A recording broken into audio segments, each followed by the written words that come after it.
Good evening. Welcome. My name is Pat Kuitzel, and I am the buyer and author program coordinator at Magic City Books in Tulsa, Oklahoma. I want to thank you all for spending a little bit of your Thursday evening with us. If you're here in the Tulsa area or pretty much anywhere else in the country right now, it's probably pretty cold where you are.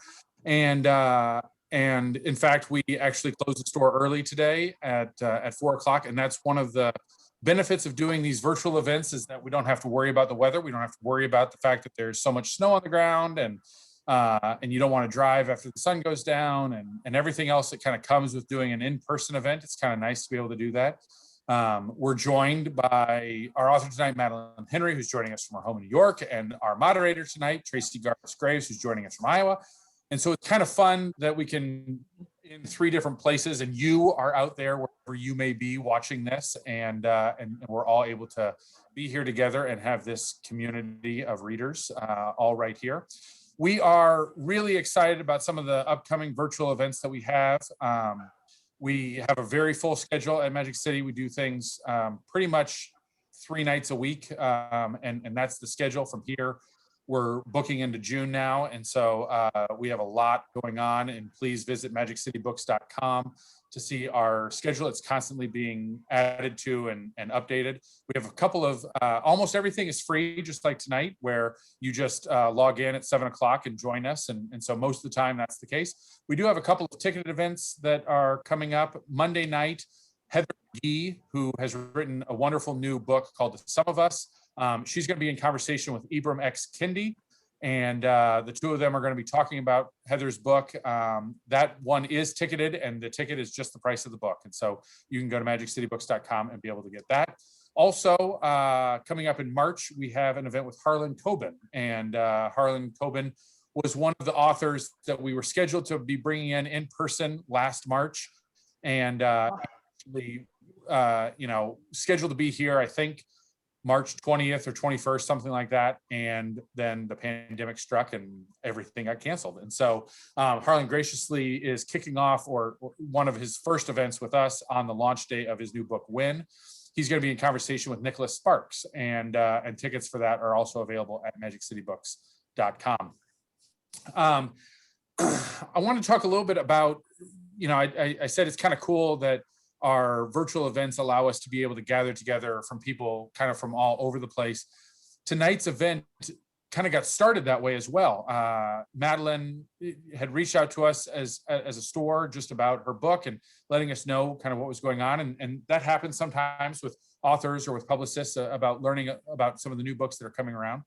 And she said, which it's a wonderful selection for book clubs. And that's kind of where we had started with it. And so my reply back was, well, are you available to do something virtually and talk to our community? And she jumped at the chance and was enthusiastic about it. And we're so happy to be presenting Madeleine tonight and her brand new book, The Love Proof. She's going to be joined tonight in conversation with Tracey Garvis Graves, who's the New York Times, Wall Street Journal, and USA Today best-selling author of a number of novels. Her debut novel, On the Island, spent 9 weeks on the New York Times bestseller list and has been translated into 35 languages.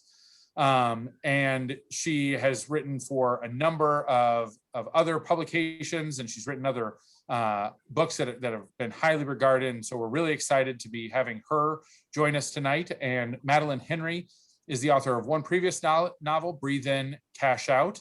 And her book, The Love Proof, which we're going to be celebrating tonight, was selected by the New York Times as a new and noteworthy book. Her books have featured in Washington Post, New York Post, and Parade magazine. Previously, she worked at Goldman Sachs after graduating from Yale in 2014. And both Madeleine and Tracey have active online presences, social media, and websites and stuff. So be sure to check those out as well. We will be posting links to purchase the book and some information about both authors in the chat tonight. If you have questions for the authors, please put them in the Q&A, and we will get to as many as we can. So thank you all again for joining us. I'm going to hand it over to Tracey now, and enjoy the evening. Thank you so much. And thank you, Madeleine, for choosing me to be your conversation partner tonight. I am seriously the lucky one. Thank you, Tracey. Thank you so much. You're very welcome. We're going to have a great conversation. first of all, I loved The Love Proof. And I have to tell you why I loved it so much. It was just so darn smart. I just absolutely, it was so unique. And the premise was just, I mean, it was just, well, the science was a little over my head because I do love science, but I found that fascinating. To me, some of my favorite books are the ones that have a premise that's just unique or that I haven't read, so many times where I'm like, okay, I've read this before. I had never read a book like The Love Proof before, ever. It is absolutely amazing. And I also have Breathe In, Cash Out. And I'm excited to read that and just see how different they are. And we can maybe talk about that a little bit later about how you felt about, when you write your first novel is so different from when you go to write your second novel. It's a whole different ball game, and that is definitely something that I experienced. So I can go ahead and start asking you some questions, and I'm very curious for the answers. And I know everyone else that's out here that has joined us. First of all, thank you to everyone who is joining us. Madeline and I have been very excited about this all week because we have been trading Instagram DMs about how excited we are. And here we are. So welcome, everyone. So I want to know, first of all, what your inspiration was for writing this book. That I get asked that question, I think, every time. I'm sure you do too. What was your inspiration, and then what was your goal? Okay, so The Love Proof is, for people who aren't familiar with it, it's about a brilliant physicist who tries to prove that the ones we love are always connected to us. And so the main character is this mathematical genius. She's a physics prodigy. Her name is Sophie, and she is on track to unlock the secrets of the universe. And she goes to Yale, and she's going to study time, and everyone has these very high expectations for her. And of course, life has another plan. Life doesn't always go as you plan. And what happens to her, she falls very deeply in love with another person at college. And it's as soon as she arrives, and it's in the midst of all these expectations. And her idea of what's important to understand changes very drastically. And so what you see is this really beautiful transition from this quantitative genius to this very emotional, visceral experience where she's very interested in connection and understanding what is connection, what is love. And she believes that love is suddenly the most important and least understood thing in the universe. And so I think that's a really beautiful transition to see this numerical person suddenly become so feeling.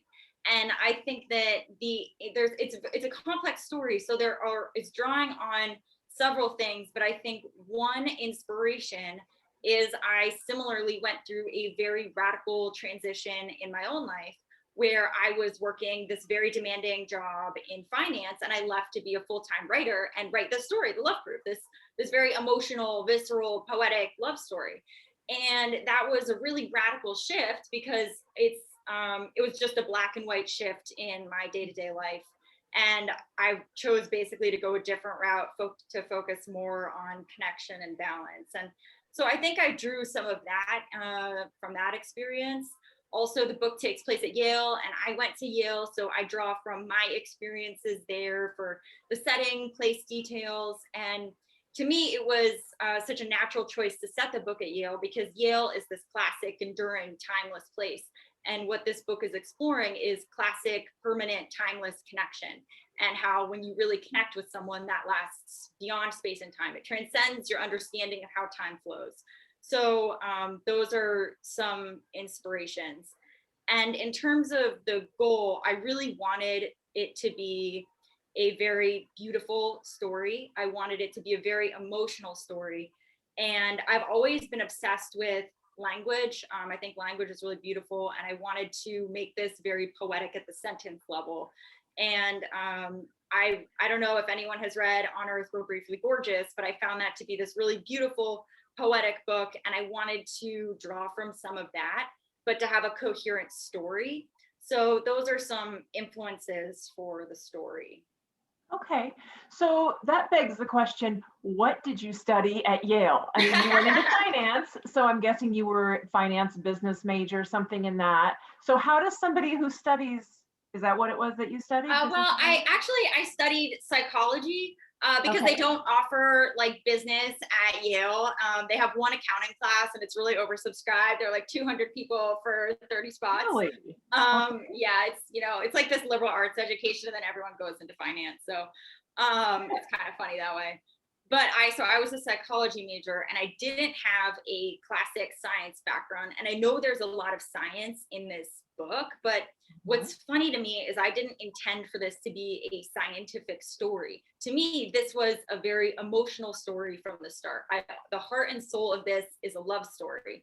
And everything that you learn is supposed to accentuate and emphasize the emotion. And so Sophie, she goes on this quest to understand why she feels so connected to Jake. And so everything that you learn there is really, it's emotionally driven by her and it's supposed to make you feel things. And it's not supposed to be about the information. And in fact, the whole point of the book is seeing this transition from someone who's super analytical and intellectual to someone who's very feeling. And I think that's really beautiful. So for instance, there's some of the things that you learn in the book are about outer space. And it's part of a related idea where I wanted to inspire awe with some of the things that people learn.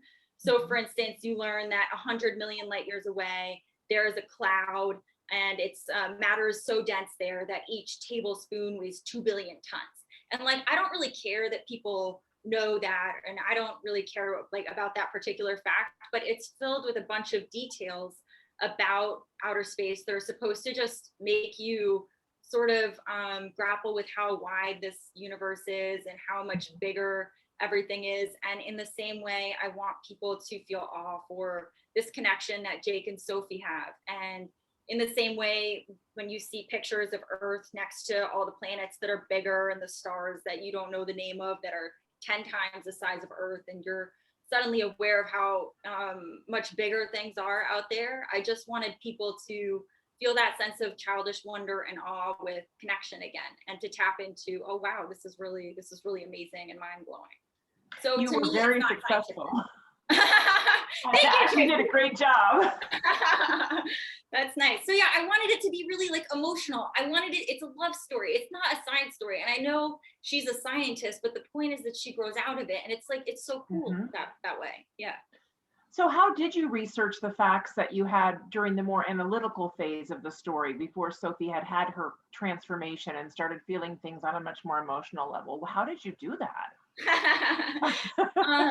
Well, what's funny is I just grew up interested in reading. I just love to learn. And so I had I was interested in what I say are scientific concepts and not mathematical computation. So I would read books, that there's a book that came out recently called Math Without Numbers.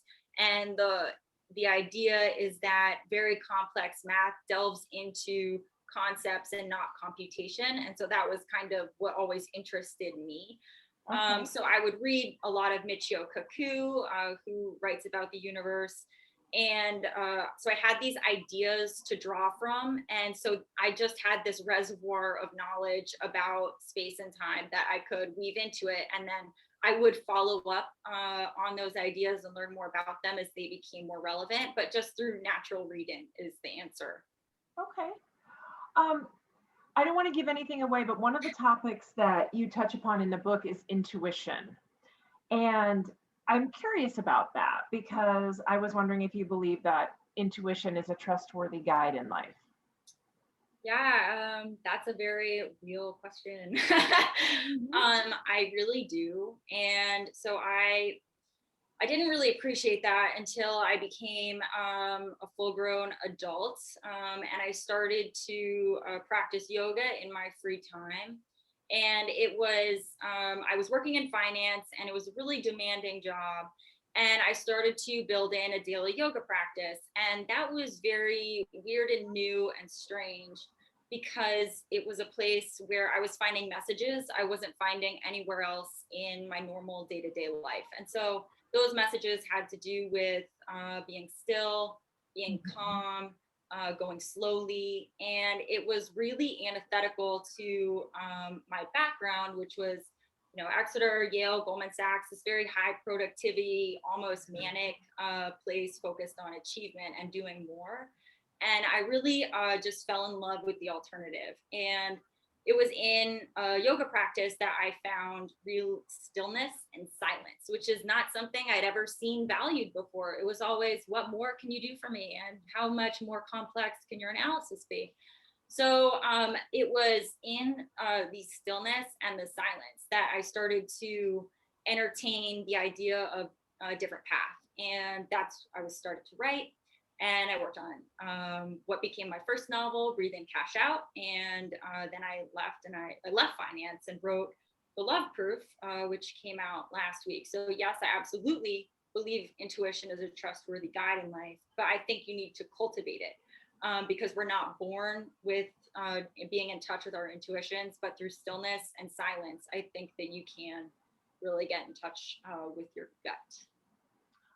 That's fascinating. I've been trying to work on my own spiritual practice, and stillness and rest and those kinds of things are a big part of it, especially I think for my writing brain to kind of find that stillness so that I can create, especially with everything that's going on in the world. So that's a really interesting perspective. And just a point on that, because I mean, I have such respect for you. I'm such a huge fan. So this is like so cool that we're even thank you. Like for real. But it's about the creative brain. You have to feed it too. You can't just be outputting. And so you need to take time and actively read and actively consume more things intentionally, because you can't just pour out, you'll come to an end, you need to feed it. The well will run dry. And I tell people that sometimes I get the most of my writing occurs when I'm not actually writing at all, when I'm just free to think and let my mind wander, let my mind wander. Because if you sit there and try to force it to deliver something, it will say no. At least that's how my brain works. It will say, no, we need to do something else for a while. Anything but what you're trying to make me do. So there are some very specific details in this book with the characters. For instance, Sophie Sweet Tooth and her youthful clothing style with the sequins and shorts and the ladybugs. How did you come up with the characters, and what made you give her those characteristics? So I have a lot of affection for Sophie. I think she's really, I respect her morality. I think she's deeply good. And so it was very easy for me to write details about her because I liked spending time with her just as the writer. Yeah. And I think that the childlike aspects of her character, I think they actually date back to a class that I took in college. So she is a genius. She's mathematically gifted. She can read 5 languages before her peers can read 1. She's fascinated by information. And in college, I took a class which was an unusual seminar, and it was taught by a music professor, and it was called like Unpacking the Nature of Genius. And it sounded pretty weird, so I took it. And basically, this guy just took 20 guys and women who he thought were geniuses and tried to find common traits between them. And one of the commonalities that he found was childishness. And so, for instance, we looked at Mozart and Leonardo da Vinci, a lot of musicians, go figure, this guy was a musician. And so Mozart, for instance, late into his adulthood, he would have this potty sense of humor, and he would play these really juvenile jokes on other people. And so I think that idea really stuck with me, that really gifted people have this aspect of childishness to them. And so when I was writing about Sophie, who is a genius, I was thinking, okay, I want to make her really youthful. And that was expressed in her clothes and in her sweet tooth and in other aspects about her. Especially because as Sophie embarks on this research quest to prove that the ones we love are always connected to us, I think that there's something childish about not letting go to an idea that is really ambitious and difficult. And even when it gets hard, that you hang in there. And I think there's something that childish about that. It's the childish will and the, no, I believe this, no, I believe this, and to not grow up. So I think that's where her youthfulness comes from. And so it's something I like about her. She had such a pure heart. I felt very protective of her. Oh, that's really nice. Yeah, I just, you don't want anything bad to happen to her. You kind of want to just put her in this protective little bubble because she is just so, I mean, I guess I didn't feel like she came across as childlike, but she came across with childlike enthusiasm. You know, Mm, how there's just, as we get older, we learn to kind of temper our enthusiasm for things based on how other people are going to view them. And she just didn't. She was just always true to it. She was true to what she was trying to discover. Yeah, well, it actually, that reminds me of a line from one of your books, which is music is not for the faint of heart. I think if I'm remembering that correctly. And I think that things that may look childish from the outset, it actually takes a lot of bravery to stick with it. Even when it seems artistic, it can be very hard, and it takes a lot of. Absolutely, yeah. I mean, any kind of creative process or anything that we feel strongly about, you know, the tendency is to kind of protect it so that nobody can, you know, try to change your mind or anything. So you just have to go for it.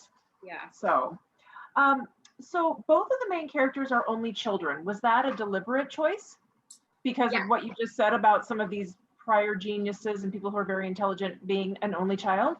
Yeah, I think that the reason for that was because I wanted them to have this sense of solitude before meeting. And I think Hmm. that really heightens the sense of connection that they ultimately feel with each other. So Sophie and Jake each come from backgrounds where they didn't really connect with other people. They didn't have siblings. Hmm. Sophie was exceptionally gifted, so she couldn't connect with her peers. They thought she was weird because she was so smart.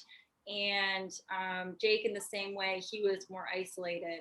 And so I think that it makes for this really beautiful moment when they finally meet each other and they click on so many levels and they recognize themselves in each other. That it's this really beautiful moment because they haven't had that before with anyone else. And so it was a choice that I made in their backgrounds to make this sense of connection more powerful and more wonderful to witness between them. It made their connection so much deeper. And it, you know, we hear in novels about insta love and the characters just suddenly being on the same wavelength and now they're in love. But these characters had such an organic connection right from the get-go that didn't, it just felt very natural. And I the minute I saw them together, I was invested. Thank you. Well, I really like that idea of people who click on all these levels and they can't click that way with anyone else. So there's a uniqueness to the connection and a Mhm. specialness and a rarity to it that I think is really wonderful to explore. Well, and a lot of people have called this book unique, and I would absolutely agree with that. Like I said already, it is just a unique premise. I love being surprised and reading something that I haven't read before. So, what do you think makes the book unusual or unique? I think what's interesting is that I did not think it was going to be so unique when I was writing it. And then I started hearing these early reviews come back, oh, this is really unique and unusual, which is one, like, okay, I'm weird, whatever. But then the other thing was like, I think the more that I've thought about it, the more that I come to believe that it's rare for such an emotional love story to be so full of information. And I Mhm. think that it is a very brainy, it can seem to be a very brainy novel, but at the same time, there's a real depth of feeling. And I Mhm. think that pairing those is not usual because they just don't tend to go together. So Absolutely. I think you're absolutely right about that. I love both of those aspects, and I don't see it together very often, which is probably why I connected so strongly. Okay, let's talk a little bit about your process, because as you were saying, you didn't really realize when you were writing it, you know, how that it would be viewed as unique or that it was unique. And I'm the same way. Sometimes I don't have any idea how it's going to land until, well, after it's finished for sure, but then sometimes until I get the first pieces of feedback. So, can you tell us a little bit about your process that you used for this book and in general? And then I'm also curious how your process differed from your debut novel. Thanks. Okay, I think that's a really interesting question. And I would say that the process is very project specific. So Mhm. I have three books in my, oeuvre is an ambitious word for it, but in my wheelhouse. And so I Okay. have my debut, Breathe and Cash Out. I have the Love Proof, and I have the novel I'm currently working on. And they're all very different. And so each one has required a different process from me. And so Breathe and Cash Out is a book about an investment banker who wants to be a yogi. And it's a very sassy, sarcastic, fast-paced book that is filled with anecdotes about Wall Street that feel authentic and juicy and paint a portrait of life for young people on the street. And that to me is a very voice-driven novel. And it captures an emotional moment of being in a desk job and desperately wanting to be somewhere else. And just not feeling like your job is feeding your soul and having a vision for your life, being more like your humanity flourishing somewhere else. And so I think I really capture that angst, and it's a very youthful angst in that novel. And so that to me, that process was just straight writing, and it was very authentic in terms of the emotions, and it was just like word count stacking a little bit, just like. And then the other end of the spectrum is the novel I'm currently working on, and that is a very intricate piece. It's very complicated, and what it involves is misdirection, and it involves lots of little twists and reveals and surprises. And so I feel like I'm really building something that if it doesn't have the right dimensions, it will fall down. And so because there's this higher level of precision that's required, I am doing a lot of outlining. And so I will write, and then I'll go back through and I'll bullet point, and then it's so many bullet points. And so that one is a lot of outlining and less just voice driven writing. And it's less expressive and more intricate.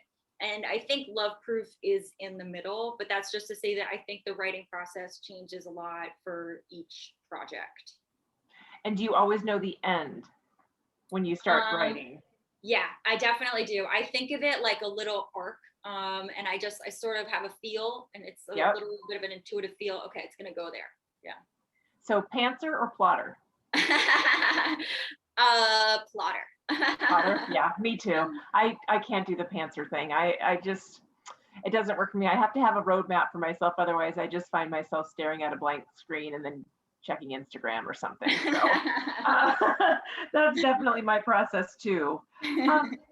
What do you hope readers, when they finish this book and they close the last page, what do you hope readers take away from it? So I recently read an interview with Kristen Hanna, author of most recently The Four Winds, but tons of other things, including Firefly Lane. And she was asked what she wanted readers to take away from The Four Winds, which is this historical fiction novel that came out a couple of weeks ago. And she said that she wanted readers to deeply feel the novel. And that when I read that, I thought that's exactly what I want readers to take away from the Love Proof, because the Love Proof is this beautiful transition out of the mind and into the heart, out of intellect into emotion. And the whole point of that is deep feeling. And so I would hope that people really deeply feel the story and connect with that. It's a book you keep thinking about when you're done, for sure. I kept thinking about, I need to go back and read parts of it again, because I don't want to spoil anything, but the ending was just kind of like, oh, and so then you want to read it all over again, but now I know. So, okay. So on your website, there are playlists that you paired with the story. How do those come together with the Love Proof? Did you research music? Are you a music buff? Is music inspiring to you when you're writing? Yeah, so there are 2 playlists on my website that connect with this book. And one of them, in the book, Jake, he listens to a playlist of songs called The Classics. And the classics become an important playlist for him and Sophie. They listen to this playlist together. And then when they hear the songs later on in life, it reminds them of each other. And I think that's a very real and beautiful theme in the book. And I also love that it's called The Classics because it evokes timeless love and permanent connection, which is what this book is about. And timelessness is super important to the book. So he listens to this playlist in the book, and then I made that playlist in real life. And so people can listen to this playlist of oldies, these enduring classics, on my website. And then there's another playlist, which is just called The Love Proof. And it's a bunch of songs that I think capture the emotional heart and soul of this story. And so you can get a feel for what I think this book feels like in music.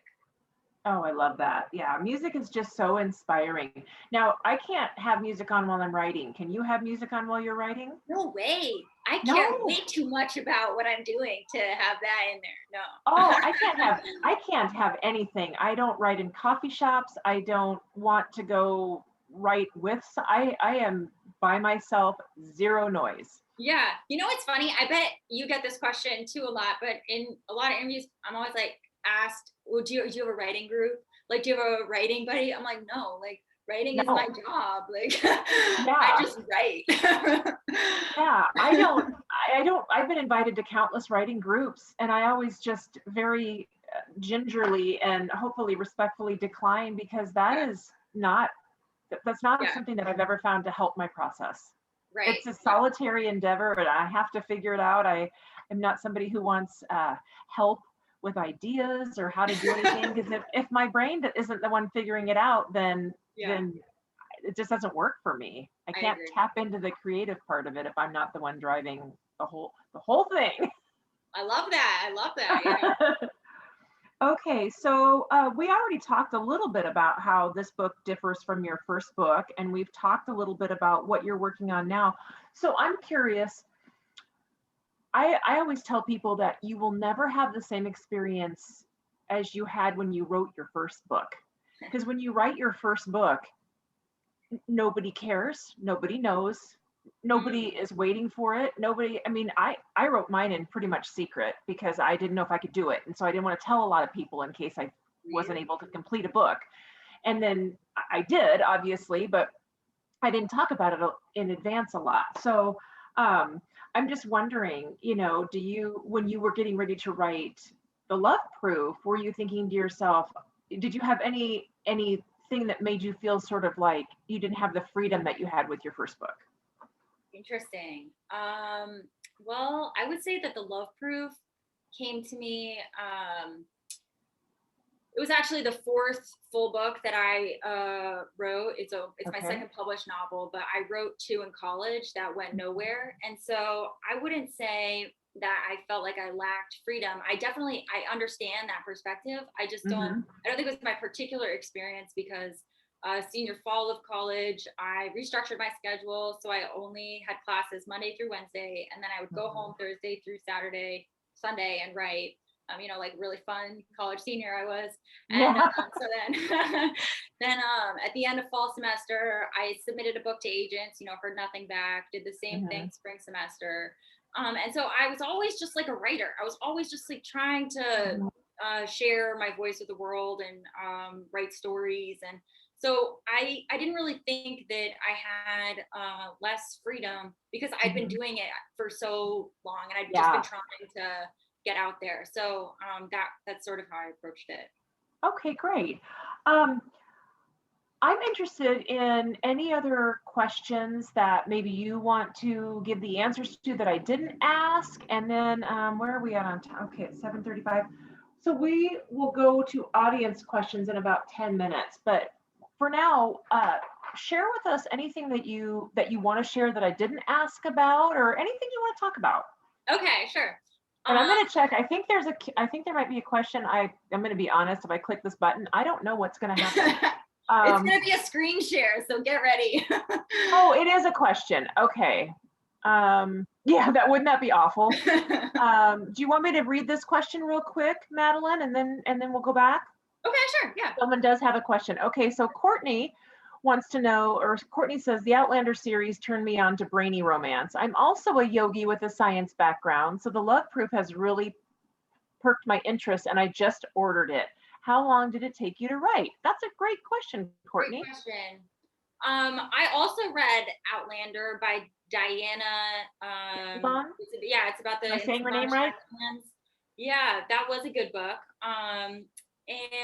So how long did this take me to write? If we're measuring from idea to publication, I had the idea in February of 2018, and I left finance to write full time in the summer of 2018. So it was pretty close to leaving. And then as soon as I left, I started writing. And I sold the book in the summer of 2019. So it was a year until the sale, writing full time, which is not, I think, what most writers do. I think most writers write less per day over a longer period of time, but I just did it all at once. And then I did revisions for about a year with my editor, and then it just came out last week. So like 3 years from idea to publication, I think. I'm always fascinated by this, Courtney. So that was a good question. I'm always curious as to how long it takes people to write. So Yeah, and I know other writers, they have multiple projects at once. Like I was listening to an interview with V.E. Schwab, who was talking about how The Invisible Life of Addie LaRue took her a decade because she had so many other projects happening simultaneously. And she talks about how she positions her projects on a burner, and some things are on back burner, some things are on the front. And my experience with this book is that it really was my full, like, heart and soul of what I was working on, my main project for a full year. And that was what it took to get the main structure and the main ideas and the characters and the flow down. So that's how I approached it. very interesting. I always love hearing about other authors' processes. What else do you want to talk about? We don't have any more questions right at the moment, but Okay. what else Well, do you want to tell us?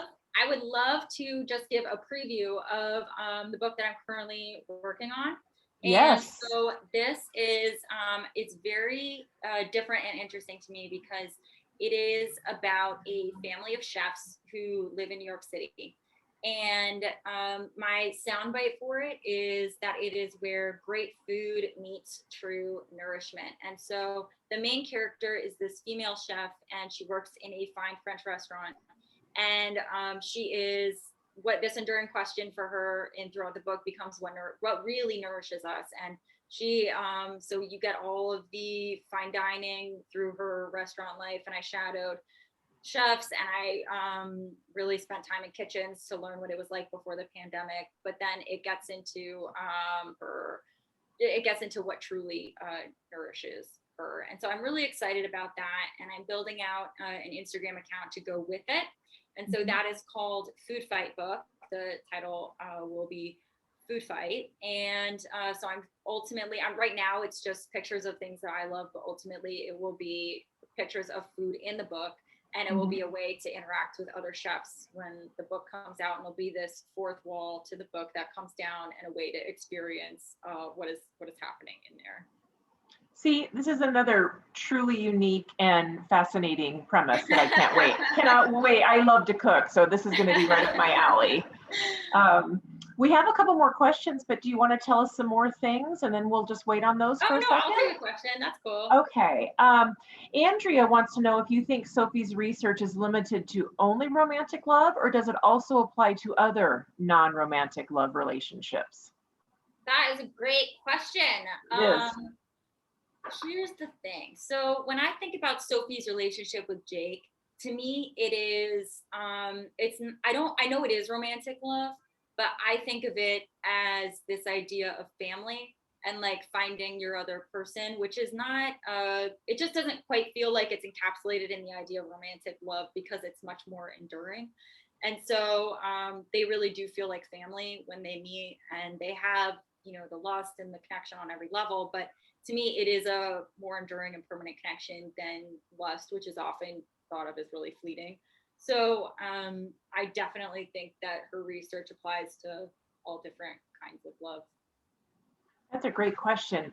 Jody would like to know if you think Sophie is a strong person or a weak person. Jody. Okay. I would think that Sophie is a very strong person. And what some of the questions that I get about Sophie is does she give up too much of herself for Jake?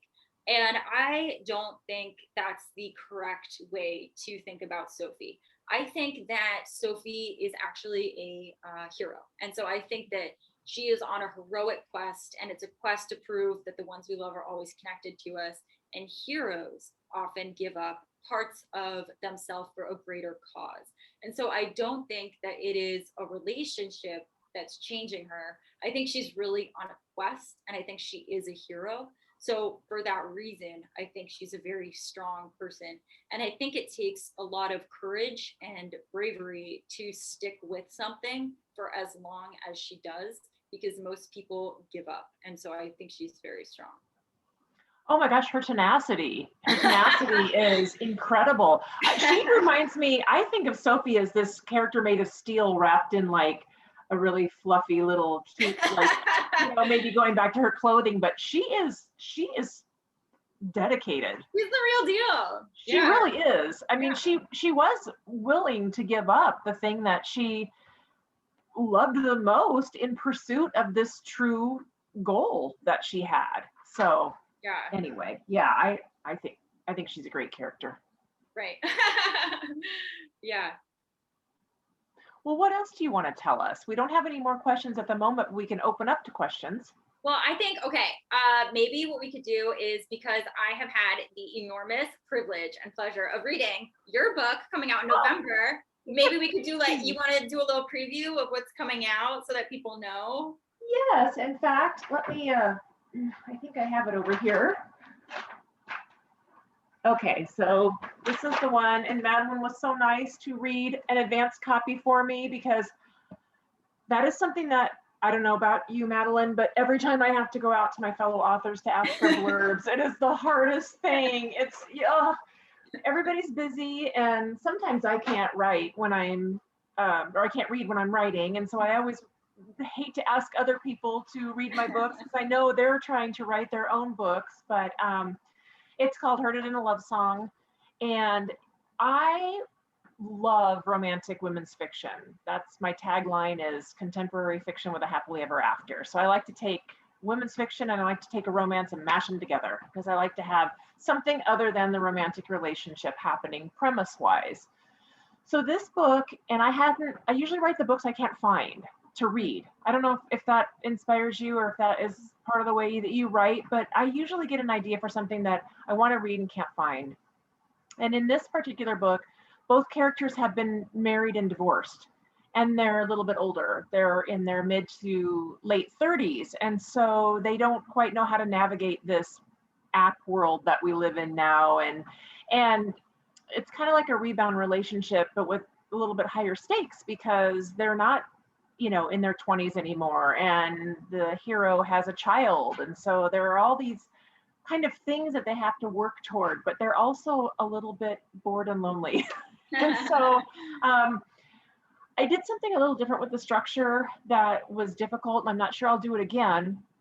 But we, in the book, I explored both of the stories, or both of the characters' backstories, so that you could find out what went wrong in their prior relationships. So we get to find out what happened, and then how they take that information and those experiences and apply them to their current situation. So I wanted to read that story, so that's the one that I wrote. And there's a lot of music.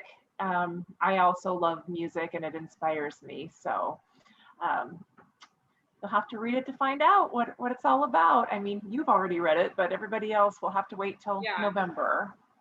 Looks like we have a couple more questions. Okay.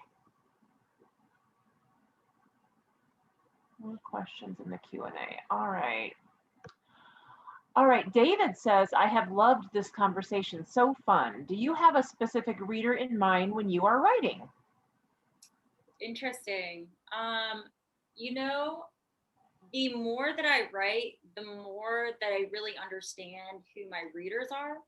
And I don't know if this was your experience, but when I wrote Breathing Cash Out, my idea of who my audience was, as strange as it sounds, would be guys working in finance.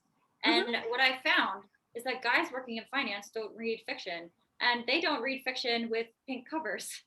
So who reads are women, and they're usually a little bit older, and they that's who's reading fiction. Is like and so what's funny is I feel like I understand my readers more and more, and they weren't who I thought was going to be reading Cash Out. It's always surprising when you start getting the feedback and you think, oh, okay, that's not what I was thinking was going to happen. Right. Okay, Carolyn says that it sounds like you really immerse yourself in your novel's world while and before you write, building a base of knowledge around science, pulling from your Yale experience, a French restaurant, etc. What is being so immersive like for you as a writer, especially as it affects the rest of your life? Whoa, what I a know, that's a big one. question. That's long. That's like a book. Let me know if I need to read it again. No, I got it. That's really interesting. So I do really immerse myself in whatever I am, writing. But what is the other side of that is that what I am writing is influenced by what is all happening in my life anyway. So it's not that I am then changing my entire life around. It's a give and take with the experience. So breathe in, cash out. I literally was working in finance and trying to build a better life, which is Allegra's struggle. So my life is reflected in the book, but not because I intended it to be that way. It's just the way it was. And then I have become very interested in food and cooking myself in the past year. And so because of that, I grew more interested in food, and now I'm writing about food, but it's not that I reorganized my life so that I was suddenly obsessed with food for my book. It's like a give and take with what my life is at the time. And I think that what I try to do is I try to make my work really emotionally authentic and to reflect things that are very close to my heart at the time. And so I don't think that I changed my life around for my work, but that my work reflects what is happening to me at any given point, and it's very honest. Okay, we have another question here. Sarah wants to know, how does being a novelist change how you read novels? That's a great question. That is a great question. Well, the more I write, the more I read, and the more I read, the more I write. And I really believe that reading widely is the best writing education you can get. And so I choose novels in part based on what I'm interested in, and in part based on what is resonating with large numbers of people. So I read all of the very popular books, and because I'm fascinated with what people respond to, what are the ideas that pass on, what do people share? And so I'm a voracious reader for that reason. And I think that it gives me so I've been writing now full time for a few years. And what I have learned about writing is that it is difficult. And it gives me a greater appreciation for other writers and other books, because I see now you take books for granted when you're not writing them. And then you suddenly understand that it takes a lot of time and care and personal risk to create these books. And I think that it gives me a greater appreciation for what is really a heart-led endeavor. And so I think that I have greater appreciation for books. And so for that reason, I never leave any bad review for any other book, because I understand what it's like to pour your life into something for years. And for just one thing, that's the thing about writing books, is you work on one for years. So I either leave a 5-star review or I don't review it, because I get it. So that it gives me greater appreciation for the lengths people go to create those things. I agree. Once you've done it, it's kind of like, wow, that is a huge endeavor. That takes a lot of work. And people have different incentives for different things. And I think that the incentives for being a novelist are really for doing the thing itself. So people they don't have agendas. They're just, if you're writing fiction, it's just because you love it. And so just like have respect for that thing. Yeah, absolutely. We don't have any more questions right this second, unless I'm missing one. And if I am, please let me know, anybody.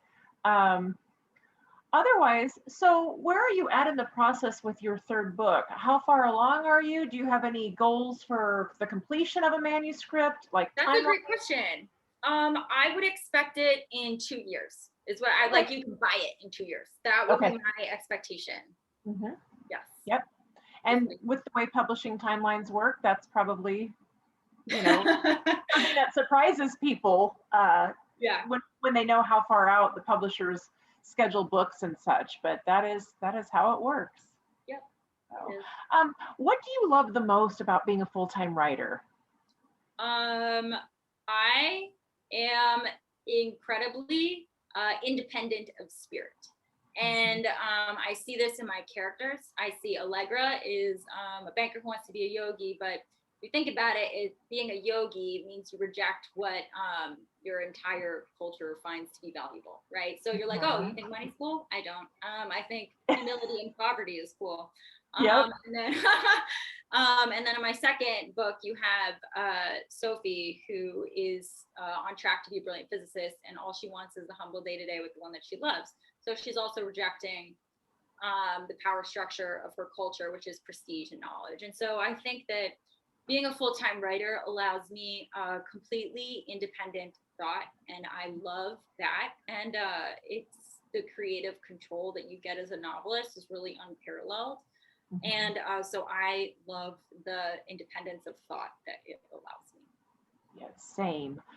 What can you tell people that are watching this right now about yourself personally that we may not know? Can you tell us a little bit about your personal life? Are you married? I think you're getting married? Engaged. I'm going to get married this September. Oh my gosh. Congratulations. Thank you. We just had our 3-year anniversary. It's exciting. And no pets, live in New York City, and live a really boring life. I highly doubt that there's anything boring about you, Madeleine. I know that that's not true.